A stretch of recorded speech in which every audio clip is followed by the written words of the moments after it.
राधे राधे महाराज जी। जी महाराज जी, मैं कैंसर पीड़ित हूँ और गुटखा खाने से कैंसर हुआ है, इसलिए आपके यहाँ आया हूँ कि सबको संदेश दे दो कि गुटखा नहीं खाएं।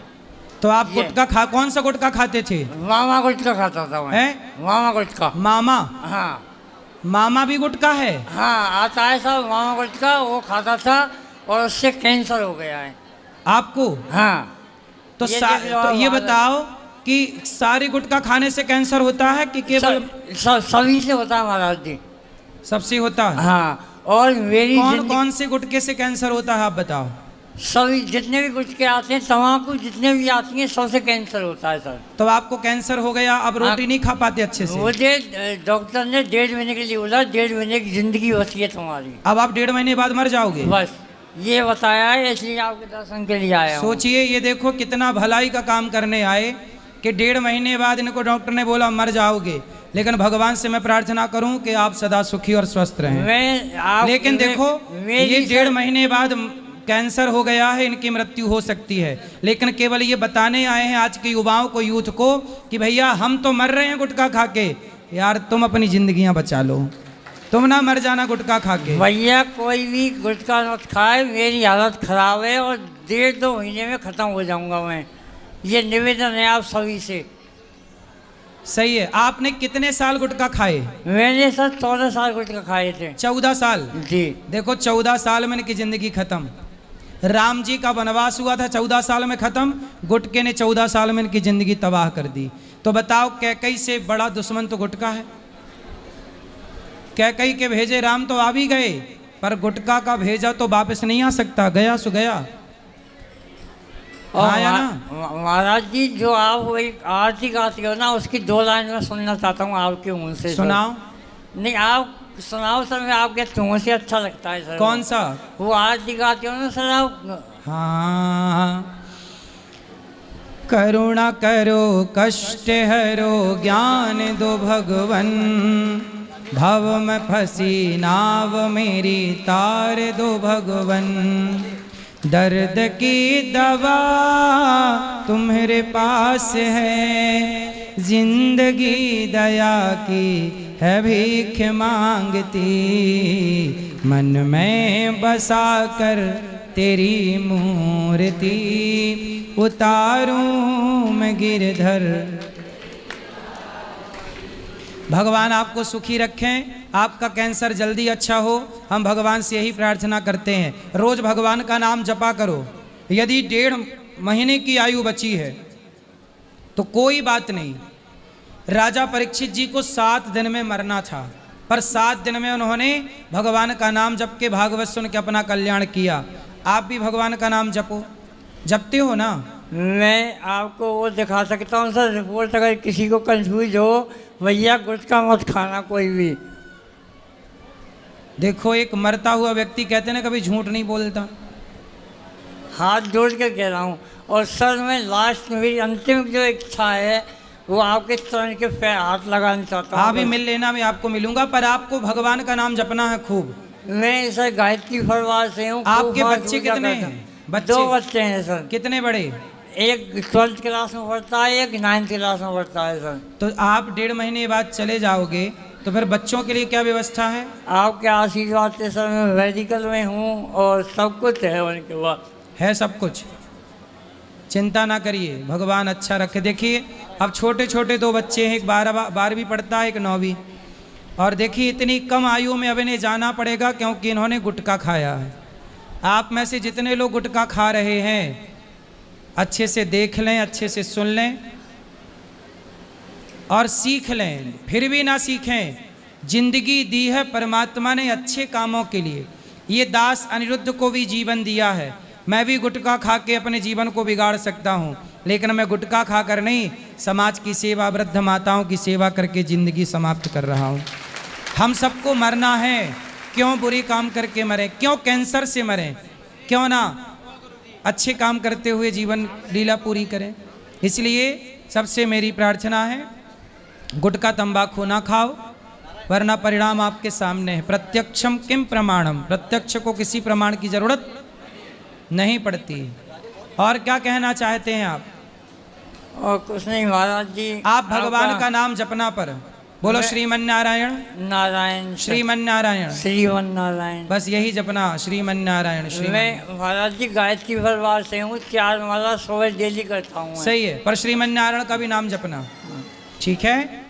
भगवान करें आपका रोग ही अच्छा हो जाए और आप जल्दी से 1.5 महीने बाद फिर आप आए, स्वस्थ होके आए, भगवान से यही प्रार्थना है। मैं सिर्फ इसलिए आया था यहाँ पे सबको संदेश देने के लिए। मैं जयपुर भी गया था, या हॉस्पिटल में संदेश सबको दे के आया हूँ। कोई भैया गुटखा नहीं खाए, निवेदन है आपसे हाथ जोड़ के। तो ये आपको कैंसर कहाँ हुआ? भोजन आप कैसे करते हो? मैं सर दलिया पीता हूँ, बस भोजन नहीं करता। दलिया पीते हो बस? हाँ। और रोटी नहीं खा पाते, चावल नहीं खा पाते, और पानी तो पी लेता हूँ। पानी पी लेते हो? हाँ। और दलिया खा लेते हो? हाँ। तो आपकी पत्नी है? हाँ है ना सर, MBA है, अच्छी पढ़ी लिखी है सर। तो आपको पहले ही छोड़ देना था ना गुटखा? महाराज जी पिताजी ने खूब कहा, लेकिन उस टाइम पे नहीं छोड़ पाए हूँ। अच्छा, पिताजी ने समझाया था? खूब कहा था, पिताजी ने कहा था, माता जी ने कहा था। माता जी चली गई बेचारी, विषय जी ने कहा था, भक्तों ने कहा था, सब ने कहा था। आपके पिताजी हैं? हाँ है ना। देखो, पिताजी ने समझाया था कि बेटा गुटखा ना खाओ, बच्चे नहीं मानते। और कुछ कहना है? कुछ नहीं कहना। एक बार पिताजी से आवाज़ व्यक्त कर दो। दुलीचंद लवानिया नाम है उनका। क्या कहना है? बस मैंने उनको बता नहीं रखा है। हैं? मैंने इनको बता नहीं रखा है किसी को भी। बता नहीं रखा? क्या नहीं बता रखा? इसका अच्छा, आपने पिता को बताया नहीं कि मैं 1.5 महीने बाद चला जाऊंगा? आपसे निवेदन है। किसी को नहीं बताया आपने? यही बता रहे हैं। तो ऐसा किसने बोला कि आप 1.5 महीने बाद आपकी मृत्यु हो जाएगी? डॉक्टर कमल किशोर लखेरा जी हैं, मेरी रिपोर्ट रखी है उनकी। अच्छा, डॉक्टर ने बोला है? हाँ, अंदर तक है, लंग्स तक है। अच्छा, अंदर भी चला गया कैंसर? हाँ। इसका कोई इलाज नहीं है? कुछ नहीं है, थेरेपी है जो मैंने लगवाई है। तो कहते हैं अभी सिद्धू जी की पत्नी को कैंसर हो गया था, तो गौमूत्र से, हल्दी से, नीम के पत्तों से कुछ मैंने सर खूब तुलसी और गौमूत्र सब कुछ खाया है सर मैंने। अच्छा, तो आपने तब खाया होगा ना जब आपको पूरा फैल चुका। शुरुआती दौर पे यदि आप लेते तो निश्चित ठीक होता है ना। चलो, अब भगवान से हम सब यही प्रार्थना करें कि आप स्वस्थ हों और आपका किसी भी तरह से ये रोग अच्छा हो जाए और आपकी ज़िंदगी बचे और बच्चों के ऊपर एक पिता का साया बना रहे। एक पिता के बिना बच्चे ना हो जाएं, बच्चे अनाथ ना हो जाएं। सर एक बार और उसको मैं कम से कम दिन में 20 बार सुनता हूँ आपके उस आरती को। क्या आरती? हाँ, 20 बार सुनता हूँ, कम से कम 20 बार। अच्छा, हाँ।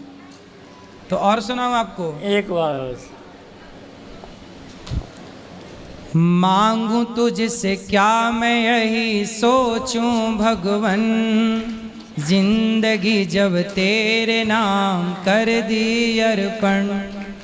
मांगू तुझसे क्या मैं यही सोचूं भगवन, जिंदगी जब तेरे नाम कर दी अर्पण।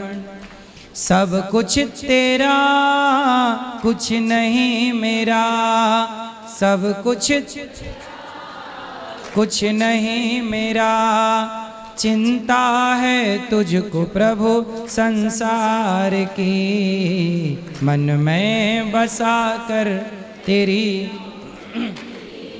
उतारूं मैं गिरधर। ठीक है, और कोई सेवा करूं आपकी? सेवा नहीं। यहाँ आओ, आप ऊपर आओ मेरे पास यहाँ। गुरुजी राधे राधे। जी। गुरुजी, जैसे किसी की मृत्यु हो जाती है तो क्या सवा महीने तक क्या पूजा नहीं होती है? कितने दिन? सवा महीने। 13 दिन तक, जब तक 13वीं ना हो जाए तब तक ठीक है, इसके बाद कर सकते हैं पूजा। जैसे कुछ लोग ये कहते हैं ना 7 महीने तक पूजा नहीं करी जाती है। वो कहते हैं क्योंकि पूजा करते ही नहीं थे, पूजा ना करने का बहाना और मिल गया। वो तो बहानेबाज लोगों के लिए है। तो हमने ये कहा, हमारे गुरुजी कहते हैं छोड़ना है तो गलत काम छोड़ो ना, निंदा हाँ। चुगली छोड़ो। तो निंदा पूजा पाठ चुगली में क्या 1.25 जा रहा है? महीने तक नहीं छोड़ेंगे, हाँ, छल तो कपट नहीं छोड़ेंगे 1.25 महीने, बस पूजा छोड़ेंगे। यही मैंने हाँ। कहा था। गुरुजी एक मेरा भाई है छोटा वाला, वो जी। बहुत ज्यादा मतलब सूटी खाता है, सुपारी। उसको बताना। अब वो आया है पीछे, मैंने कहा गुरुजी से शिकायत करूंगी, तो वो पीछे बैठ गया आपके डर के मारे। खुश रहो, खुश रहो, खुश रहो। आओ यहाँ आओ, उठो उठो। क्या नाम है आपका? नहीं दूंगी मैं किसी को, 1 मिनट दे दो। उठ जाओ। नहीं दूंगी ज्योति दीदी। खुश रहिए, खुश रहिए, चिंता ना करिए, भगवान अच्छा करेंगे आपको। थोड़ा पीछे हो जाओ। ठीक है, खुश रहिए, सुखी रहिए, प्रसन्न